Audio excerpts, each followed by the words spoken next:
So there's two types of people. There's people who say, hey, where'd you get your MBA from? And then there's other people that say, yeah, you didn't go to college, did you? I mean, it's like, and so I get asked a lot, why didn't I go to college? And to break it down like super simply was that I love education. I love learning. And I hate indoctrination. And I love free thinking. I don't like being told how to think. And, our current American system is set up to indoctrinate, not to educate.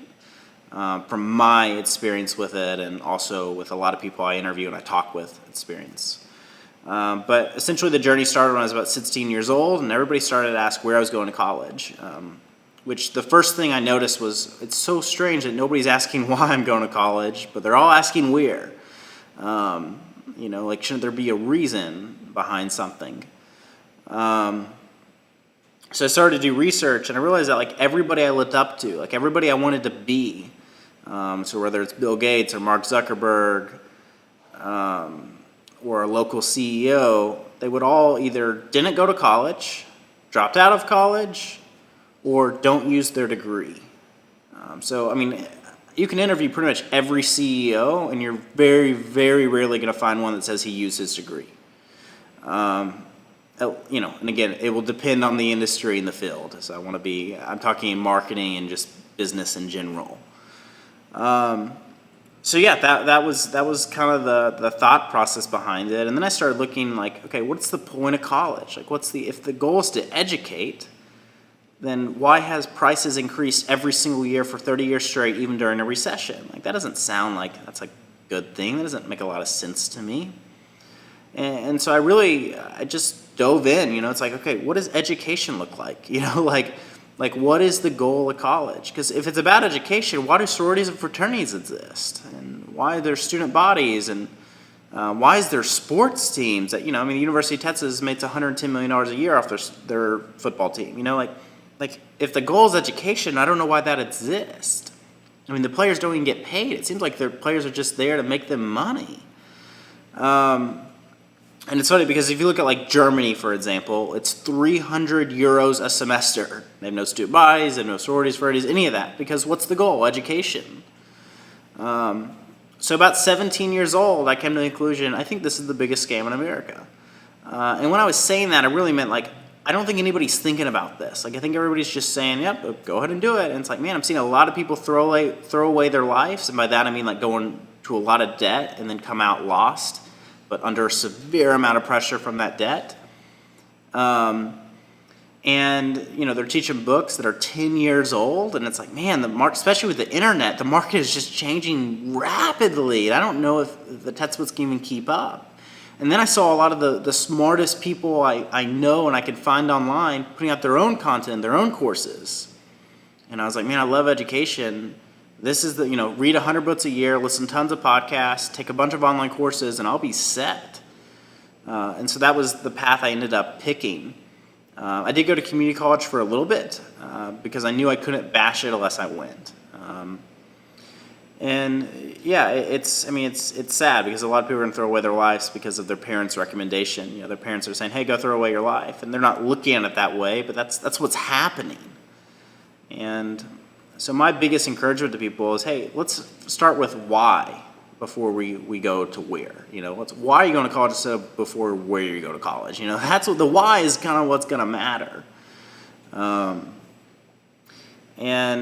It's sad the pushback I got. For example, like I'm a devout follower of Jesus, and somebody could challenge that, and that's great. I don't push my back, I don't turn my back. It's like, great, I believe every road leads back to Jesus, so that's totally great to challenge my faith. That's totally fine. I'm not going to freak out or get upset or walk away or whatever. But the second you start telling people, hey, I think this is a scam, or hey, I think you're getting ripped off, or hey, I don't think this is what you think it is, people were freaking out at me. I had parents just be like, you're going to end up in jail, which is hilarious to me. Because there's this idea of in my mind, it was like, all right, what am I seeking in life? Truth. I just want to, find my way. And so I found out that not a lot of people are seeking truth in the sense you challenge their belief, and instead of them looking into it and saying, okay, wow, that's interesting. Wow, I should rethink that. They're saying, get that out of here. You're an idiot. You're stupid. You don't know what you're talking about. you end up broke and working at McDonald's the rest of your life. I got that one a lot.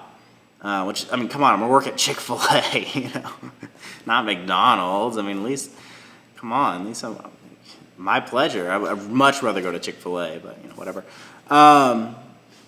So, yeah, you know, and I remember at the end of 4 years when I was 22, I remember kind of just like a dialogue with myself saying, okay, in 4 years, I made hundreds of thousands of dollars. I saw never 100 clients. I hired people. I fired people. I owed taxes to the IRS. I lost hundreds of thousands of dollars. You know, and it's like this experience, this wealth of knowledge. I met with the top CEOs in most industries, you know, et cetera. I went to all these cool conferences. And I thought, wow, like in 4 years, I have no debt. I have some assets. I have tons of connections. I have a lot going for me. And I'm sure I could replicate the same in college, but not at the same level. And I don't know if it'd be, you know, replicating it plus going 100,000 in debt. Like, I'm good. I'll pass. So yeah, that's my story behind college. And now to this day, I just challenge everybody. Hey, just think about it. You know, let's not get up in arms. Let's not be afraid of somebody changing the way you believe. Let's just look at this wholesome is what it is and say, okay, it's right for me. It's not right for me. But listening to your parents, your grandparents, your friends, like that could lead to a very destructive, bad path. At the end of the day, you're responsible for your life, and ultimately, unless your parents are paying for it, you got a scholarship, you're going to be paying for it. So whether you pay now or you pay, you know, in 8 years via a student loan that you know can't get out of, even declare bankruptcy, you're going to be paying for it. So really think about it, and just remember, you know, you're going to be told a bunch of lies. Like, man, if I graduate at 22 with my 4-year degree versus 24, you know, it's going to all the opportunity in the world. It's like, you know. If somebody comes to me and they have a degree, I automatically think, okay, they don't know how to think for themselves. You know, because in business, it's just very rare that somebody's the best at what they did because of what they learned in college. It's because they hustled to become the best at what they do. But if they said, yeah, I just wasn't mature enough. I mean, think about it. Your brain doesn't fully mature till you're 30. So if that, okay, I'm just not mature enough at 18. Maybe their parents recognize that and help them back. And so they went at 20 and then finished at 24. Like, that's great. I just respect people that think through things, you know. Not everything's a one-way street. It's got to be done this way. And don't believe people when they say that. It's just simply not true. Anyway, yeah, if you have any questions, thoughts, leave them below, above, wherever.